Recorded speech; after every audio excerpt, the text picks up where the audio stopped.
কবিতার নাম পাহাড় চূড়াই। কবি সুনীল গঙ্গোপাধ্যায়। অনেকদিন থেকেই আমার একটা পাহাড় কেনার শখ, কিন্তু পাহাড় কে বিক্রি করে তা জানি না। যদি তার দেখা পেতাম দামের জন্য আটকাতো না। আমার নিজস্ব একটা নদী আছে, সেটা দিয়ে দিতাম পাহাড়টার বদলে। কে না জানে পাহাড়ের চেয়ে নদীর দামই বেশি।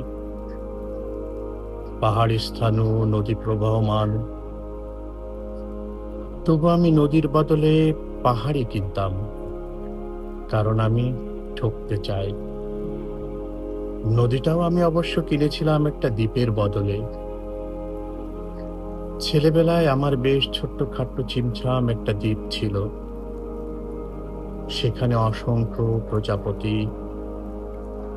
শৈশবে দ্বীপটি ছিল বড় প্রিয়। আমার যৌবনে দ্বীপটি আমার কাছে মাপে ছোট লাগলো। প্রবাহমান ছিপছিপে তন্নি নদীটি বেশ পছন্দ হলো আমার। বন্ধুরা বলল, ওইটুকু একটা দ্বীপের বিনিময়ে এত বড় একটা নদী পেয়েছিস, খুব তো জিতেছিস মাইরি।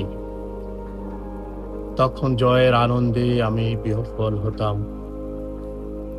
তখন সত্যি আমি ভালোবাসতাম নদীটিকে। নদী আমার অনেক প্রশ্নের উত্তর দিত।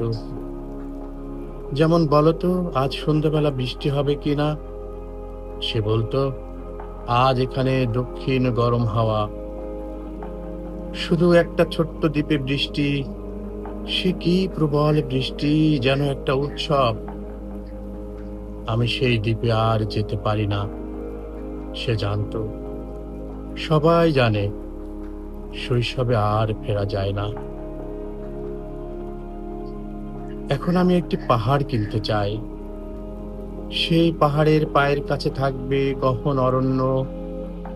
আমি সেই অরণ্য পার হয়ে যাব, তারপর শুধু রুক্ষ কঠিন পাহাড়। একেবারে চূড়ায়, মাথার খুব কাছে আকাশ, নিচে বিপুলা পৃথিবী, চরাচরে তীব্র নির্জনতা। আমার কণ্ঠস্বর সেখানে কেউ শুনতে পাবে না।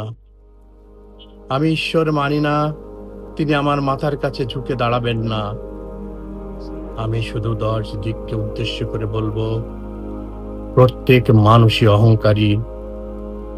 এখানে আমি একা, এখানে আমার কোনো অহংকার নেই। এখানে জয় হবার বদলে ক্ষমা চাইতে ভালো লাগে। হে 10 দিক, আমি কোনো দোষ করিনি, আমাকে ক্ষমা করো, আমাকে ক্ষমা করো।